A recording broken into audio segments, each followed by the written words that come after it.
Warahmatullahi wabarakatuh. Nama saya Adinda Kofifa Aziz dari kelas 11 MIPA 5 absen 2. Di sini saya akan menjelaskan mekanisme kerja otot.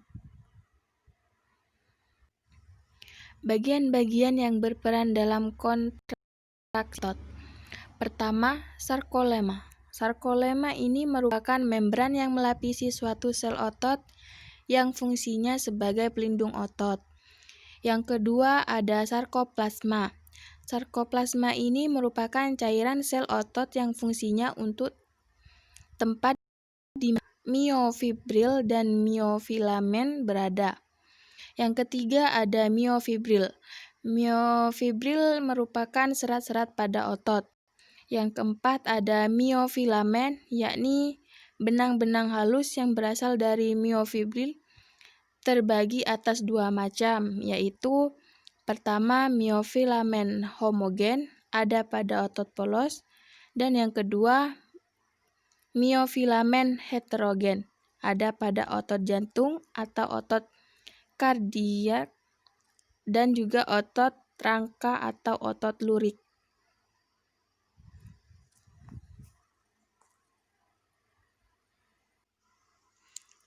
Di dalam miofilamen terdapat protein kontraktil yang disebut aktomiosin, yaitu adalah aktin dan juga miosin, tropopin dan tropomiosin. Ketika otot kita berkontraksi, maka protein aktin yang sedang bekerja. Dan jika otot kita melakukan relaksasi, maka miosinlah yang sedang bekerja. Di sini kita bisa lihat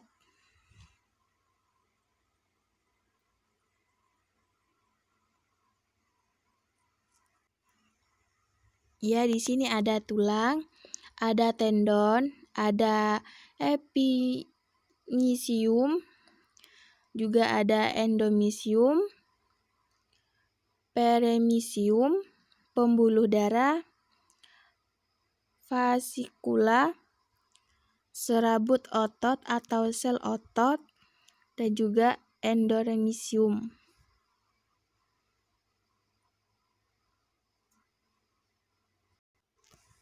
Ya, di sini saya akan menjelaskan fase kerja otot. Yakni fase kerja otot dibagi jadi dua, yaitu kontraksi dan relaksasi. Untuk kontraksi yaitu otot akan mengkerut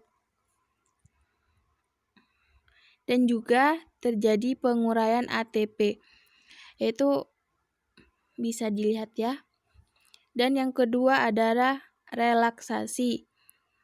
Relaksasi dibagi menjadi dua, yaitu otot mengendur atau mengendor, dan juga terjadi pembentukan ATP atau respirasi aerob. Di relaksasi ini ada lagi glikogen atau gula cadangan, C6H12O6 ditambah G9O2, 6CO2, 6H2O, dan ATP. Ini adalah asam laktat. Komponen-komponen dalam kontraksi. Pertama ada impuls motorik, yang kedua ada asetilkolin, penghantar rangsangan dari impuls, yang ketiga ada aktin dan miosin, yang keempat ada ATP, yang kelima ion Ca2+.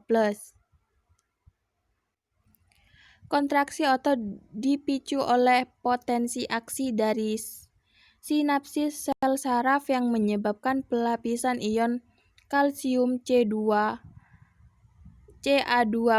oleh retikulum sarkoplasma, retikulum endoplasma yang terspesialisasi di otot. Pelepasan Ca2+ menyebabkan terjadi ikatan antar kepala miosin dan filamen aktin.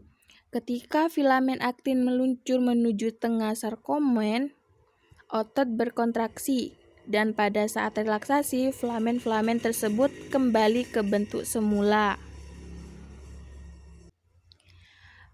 Proses sinapsis atau hubungan tak langsung antara saraf dengan otot.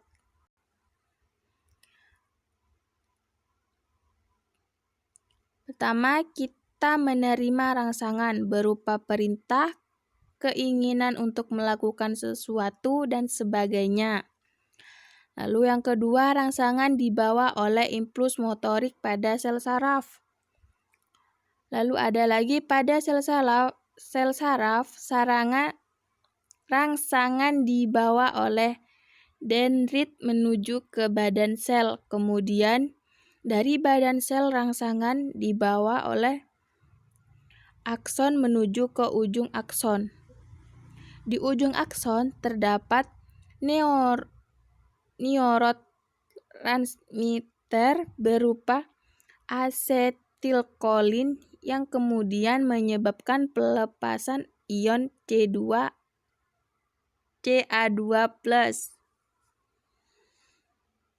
Pelepasan Ca2+ menyebabkan terjadi ikatan antar kepala miosin dan filamen aktin. Lalu otot berkontraksi.